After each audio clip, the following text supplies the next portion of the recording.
Hi friends, నేను మీ doctor Swapna Chekuri from Hyderabad women and fertility centre. Welcome to my channel. So ఈ రోజు ఏంటంటే మనము సమ్మర్ సీజన్ స్టార్ట్ అయింది కాబట్టి చాలామంది అడుగుతున్నారంటే తాటి ముంజలు అనేది తీసుకోవచ్చా, ఎస్పెషలీ ప్రెగ్నెంట్ లేడీస్ తీసుకోవచ్చా, దానివల్ల ఏమైనా సైడ్ ఎఫెక్ట్స్ ఉంటాయని అడుగుతున్నారు.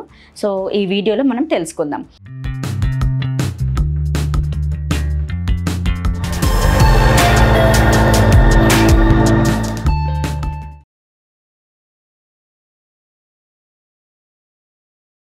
సో బేసికలీ తాటి ముంజలు అనేది మనం మోస్ట్ కామన్లీ సమ్మర్ సీజన్స్లోనే చూస్తాము.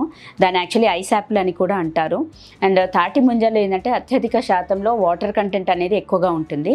అండ్ మోస్ట్లీ ఏంటంటే ఫైటో న్యూట్రియంట్స్ కూడా చాలా ఎక్సెస్ అమౌంట్స్లో, అంటే మంచి పౌష్టిక విలువలతో కూడిన ఫ్రూట్ అది. సో బేసికలీ ఏంటంటే ముంజల్లో అంటే ఎక్కువగా వాటర్ శాతం ఉంటుంది కాబట్టి సమ్మర్లో ఏంటంటే డీహైడ్రేషన్ అలా అవ్వకుండా ముంజలు అనేది తీసుకోవచ్చు ప్రెగ్నెంట్ లేడీస్.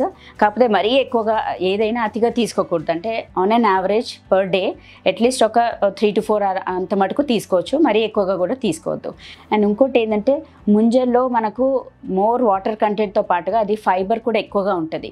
సో చాలామందికి ప్రెగ్నెన్సీలో మలబద్ధకం అనేది చాలా కామన్. సో ఈ ముంజలు తినడం ద్వారా ఏంటంటే మనకు కాన్స్టిపేషన్ అంటే మలబద్ధకం అనేది కూడా రిలీవ్ అవుతుంది. అండ్ మోస్ట్ ఇంపార్టెంట్ ఏంటంటే అందులో పీచు పదార్థం ఫైబర్ కంటెంట్ కూడా చాలా ఎక్కువగా ఉంటుంది. సో దానివల్ల కూడా కాన్స్టిపేషన్ అనేది ఉండదు, వాటర్ కంటెంట్ వల్ల కాన్స్టిపేషన్ ఉండదు. అండ్ మోస్ట్ ఇంపార్టెంట్ ఏంటంటే అది చాలా rich sources of vitamins and minerals. So ఒకవేళ డీహైడ్రేషన్ అట్లా అయినా కానీ ముంజలు తినడం వల్ల దాని ద్వారా మనకు బాడీలో రీప్లేస్ అవుతుంది. So that is more important. And ఇంకోటి ఏంటంటే అందులో ఫ్యాట్ కంటెంట్ కానీ క్యాలరీ వైజ్ కానీ అది చాలా తక్కువగా ఉంటుంది.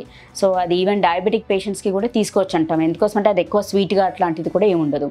అండ్ లేత ముంజలు ఏంటంటే మధ్యలో వాటర్ కూడా ఉంటుంది, అది ఆల్మోస్ట్ లైక్ కోకోనట్ వాటర్ ఉంటుంది, అది కూడా తాగొచ్చు అనేది చాలామందికి డౌట్. సో అది తీసుకోవచ్చు. అండ్ తాటి ముంజలు ఏదంటే చాలా రకరకాలుగా తీసుకుంటారు. ఫ్రెష్గా యాసెస్ అలా తీసుకున్నా ఓకే, లేదంటే కొందరు వెనిగర్లో డిప్ చేసి మ్యారినేట్ చేసి అలా తీసుకుంటారు, అలా అయినా ఓకే. బట్ యాజ్ సచ్ అన్నిటికంటే కూడా కొందరు పికిల్స్ ఫామ్, కొందరు కర్రీస్ లాగా కూడా చేసుకుంటారు, కూరల్లాగా కూడా వాడుతూ ఉంటారు.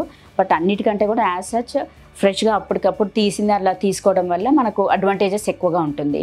అండ్ ఈవెన్ పల్ప్ అంటే దానిపైన పొట్టులో కూడా మల్టీవిటమిన్స్ కానీ న్యూట్రియంట్స్ కానీ అండ్ ఫైటో న్యూట్రియంట్స్ అవన్నీ అత్యధిక మోతాదుల్లో ఉంటాయి. సో దాంతో ఏంటంటే కొందరు కర్రీస్ చేసుకుంటారు, కొందరు పికిల్స్ అంటే పచ్చళ్ళు, రోటి పచ్చడి లాగా కూడా చేసుకుంటారు. సో ఇవన్నీ కూడా మనకు అడ్వాంటేజెస్ అన్నట్టు. అండ్ బాడీలో డీహైడ్రేషన్ అవ్వకుండా అండ్ బాడీలో వేడి ఎక్కువగా ఉంటే కూడా అది తగ్గించడానికి మనకు ముంజలు అనేది హెల్ప్ అవుతుంది. And rich source of multivitamins and nutrients and లో ఫ్యాట్ కంటెంట్ కాబట్టి ఈవెన్ డయాబెటిక్స్ కానీ ఓవర్ వెయిట్ ఒబెసిటీ ఉన్న వాళ్ళు కూడా తీసుకోవచ్చు. అండ్ సైడ్ ఎఫెక్ట్స్ అంటూ డిసడ్వాంటేజెస్ అంటూ అలాంటివి అయితే ఇప్పటివరకు అయితే ఇంప్రూవ్ అని అంటూ ఏమీ లేదు. So friends, even pregnant ladies కూడా ముంజలు తీసుకోవచ్చు, కానీ ఏదైనా లిమిటెడ్గా తీసుకోవడం బెటర్. అండ్ సో ఈ వీడియో మీకు నచ్చినట్లయితే, ఇన్ఫర్మేటివ్ అనిపించినట్లయితే please like my video and share with your friends and needy people. Thank you.